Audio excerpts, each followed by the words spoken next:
धाकड़ खबर, बेखौफसुमा बेबाक अंदाज।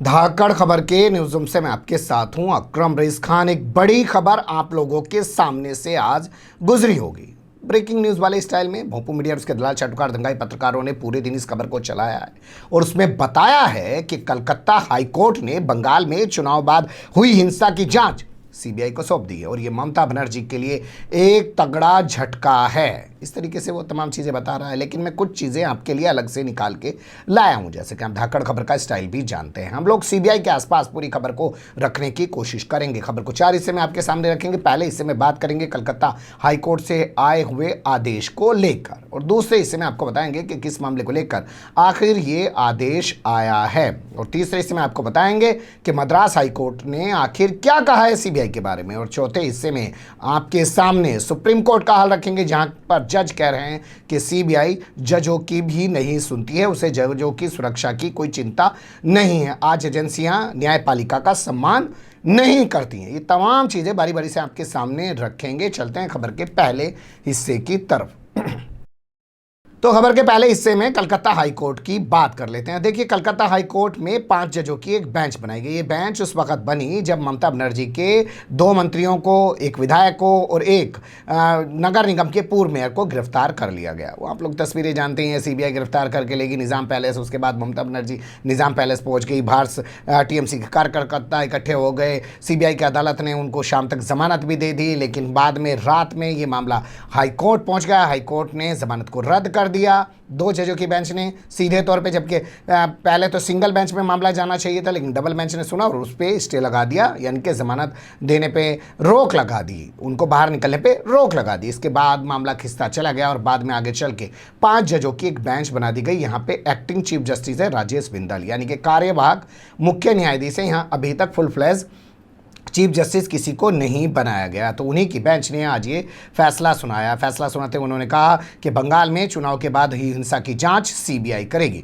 इसी के साथ एक एसआईटी यानी कि स्पेशल इन्वेस्टिगेशन टीम भी बनाई जाएगी, जिसमें 3 सदस्यों को शामिल किया जाएगा। उन 3 सदस्यों की जो एसआईटी होगी वो सीबीआई के सुपरविजन में काम करेगी, यानी कि सीबीआई उसका सुपरविजन करेगी और 6 हफ्तों के भीतर सीबीआई को तमाम जांच रिपोर्ट हाईकोर्ट के सामने पेश करनी होगी। सीबीआई के जिम्मे रेप और मर्डर के मामले होंगे, जबकि एसआईटी जो है वो बाकी मामलों की जांच करेगी। बता दें आपको 3 अगस्त को इस मामले में सुनवाई कंप्लीट कर ली गई थी, फैसला सुरक्षित रख लिया गया था और आज फैसला सुना दिया गया है। तो एसआईटी में कौन कौन से अधिकारी होंगे थोड़ा सा वो भी आप जान सकते हैं। कोलकाता के पुलिस कमिश्नर हैं, नाम है सोमेन मित्रा, और इसके अलावा सुमन बाला साहू, ये भी एक आईपीएस ऑफिसर हैं, सीनियर आईपीएस ऑफिसर हैं, और इनके अलावा रणवीर कुमार, ये भी एक सीनियर ऑफिसर हैं, इनको भी इसमें शामिल किया गया है। तो ये बड़ा जजमेंट सुनाया गया है कलकत्ता हाईकोर्ट के जरिए। अब चलते हैं खबर के दूसरे हिस्से में।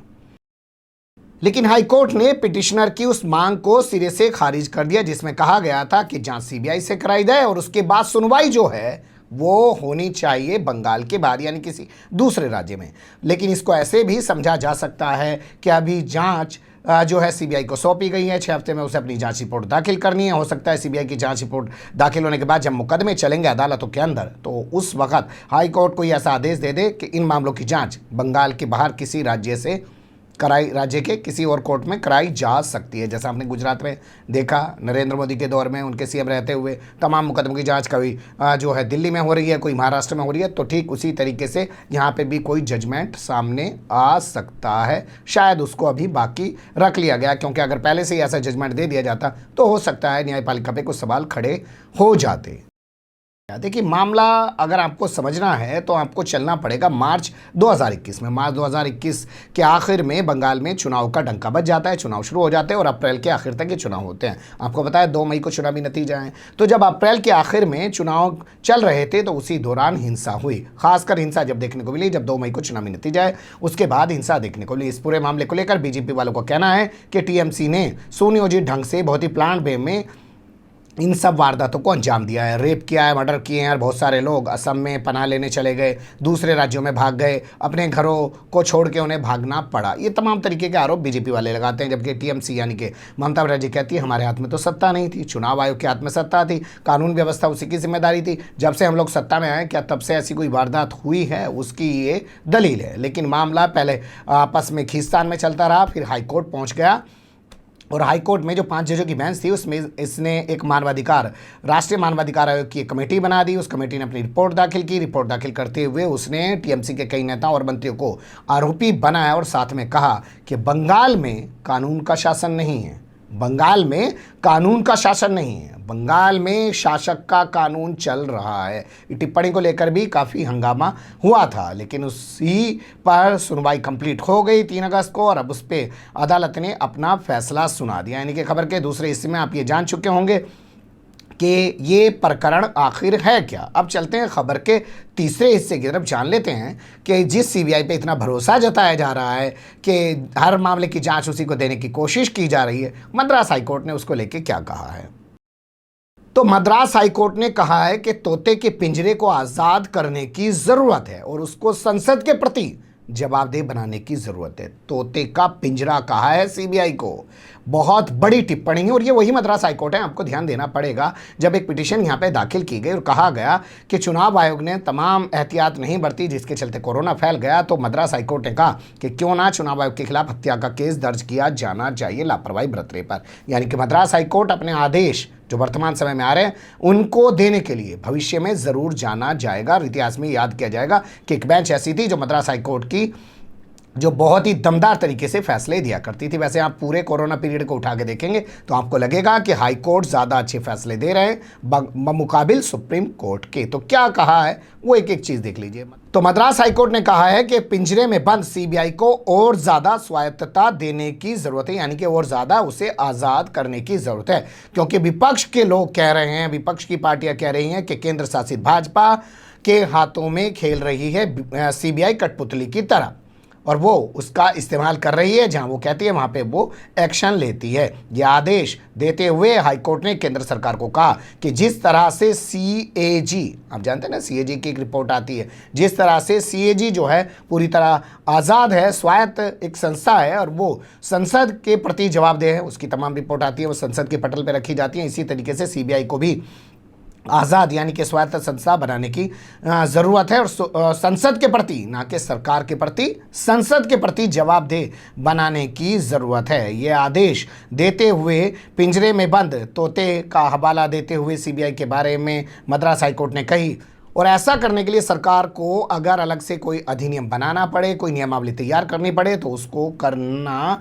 चाहिए। ये हम लोग आदेश दे रहे हैं और हमारे इस आदेश का जो उद्देश्य है, जो मकसद है वो ये कि जो पिंजरे में बंद सीबीआई है, जो एक तोते की तरह काम करती है, उसको आज़ाद और जवाबदेह बनाया जा सके। बहुत सख्त टिप्पणी है, पर इसी टिप्पणी के साथ आपको 2013 की एक खबर से भी रूबरू कराना चाहता हूँ। कोयला घोटाले की जांच सुप्रीम कोर्ट में चल रही थी, मतलब जांच की सुनवाई हो रही थी, उसको लेकर सुप्रीम कोर्ट ने सीबीआई को कहा था कि ये पिंजरे का तोता है। तो पिंजरे का तोता 2013 में सुप्रीम कोर्ट ने कहा और आज मद्रास हाईकोर्ट ने कहा कि इस पिंजरे के तोते को आज़ाद कराने की जरूरत है और उसने सरकार को आदेश जारी कर दिए। अब देखना दिलचस्प होगा कि सरकार इन आदेशों पर कितना पालन करती है। वैसे आज तक तो स्थिति यही दिखाई देती है कि सरकार अदालतों के किसी आदेशों का कोई पालन नहीं करती है। याद होगा आपको उस वक्त 2013 में बीजेपी विपक्ष में होकर थी, उसने खूब हल्ला मचाया था। आपको बता दें सीबीआई कैसे काम करती है। सीबीआई का जो डायरेक्टर होता है 3 सदस्य कमेटी उसका चयन करती है, जिसमें से एक खुद प्रधानमंत्री होते हैं, दूसरे नेता प्रतिपक्ष होते हैं और तीसरे सीजेआई यानी कि चीफ जस्टिस ऑफ इंडिया होते हैं। ये किसी एक शख्स को चुनते हैं, लेकिन फिर भी सीबीआई की जो है स्वायत्तता पर, सीबीआई की आज़ाद होने पर लगातार सवाल उठते रहते हैं, क्योंकि वो विपक्ष के लोगों पर ज़्यादा कार्रवाई करती हुई दिखाई देती है। जैसे भ्रष्टाचार उसको कहीं और नहीं दिखाई देता, अपराध उसको कहीं और नहीं दिखाई देता। अब चलते हैं खबर के चौथे हिस्से की तरफ। अब बात कर लेते हैं सुप्रीम कोर्ट की। देखिए 7 अगस्त की एक खबर मैं आपके सामने रखने जा रहा हूं, इसे गौर से देखिएगा।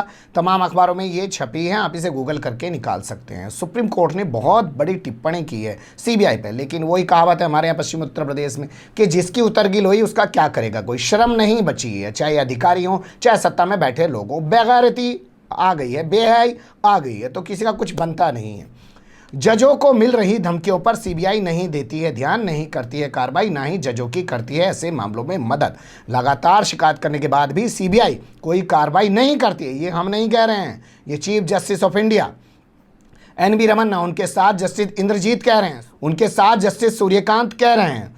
साफ तौर पर उन्होंने कहा कि ऐसा लगता है कि एजेंसियां जो हैं न्यायपालिका की ज़रा भी मदद नहीं करती हैं, ना ही वो करना चाहती हैं। अगर वो मदद करना चाहती हैं तो उनको लगातार शिकायतें की जाती हैं और फिर भी कोई कार्रवाई नहीं की जाती है। ये टिप्पणी आपको याद होगा, अभी झारखंड का एक ज़िला है धनबाद, वहाँ पे एक एडीजे यानी कि डिस्ट्रिक्ट जज थे, एडिशनल डिस्ट्रिक्ट जज उत्तम आनंद, उनकी संदिग्ध परिस्थितियों में मौत हो गई थी। उस मामले पर सुनवाई करते हुए जो है चीफ जस्टिस ऑफ इंडिया ने टिप्पणी की। उन्होंने कहा कि लोग जो हैं बाकायदा धमकियां देने लगते हैं, जो गैंगस्टर होते हैं, गुंडा एक्ट जैसे बड़े गंभीर मामलों में जो आरोपी होते हैं, संगीन अपराधों में जो आरोपी होते हैं, वो खुलेआम धमकियां देने लगते हैं। व्हाट्सएप पे जो है अपशब्द लिखने लग जाते हैं, गालियां तक लिखने लग जाते हैं, लेकिन फिर भी जाँच एजेंसियाँ कोई कार्रवाई नहीं करती। उन्होंने सीबीआई के साथ साथ, ध्यान दीजिएगा, उन्होंने सीबीआई के साथ साथ आईबी यानी कि इंटेलिजेंस ब्यूरो जो खुफिया विभाग है आपका, उसको भी जमकर लताड़ लगाई थी। लेकिन फिर वही कि नकटे की नाक कटी, चार बिला दौड़ बड़ी, पड़ता कुछ फर्क नहीं है। यहाँ सवाल ये खड़ा होता है कि जब मद्रास हाईकोर्ट सीबीआई के आज़ाद होने पर सवाल खड़ा कर रहा है, जब सुप्रीम कोर्ट ये कह रहा है कि सीबीआई तो जजों की जांच ही नहीं करती, तो ऐसे में कलकत्ता हाईकोर्ट ने जो बंगाल में हुए चुनाव बाद हिंसा की जांच या दंगे की जांच या बवाल की जांच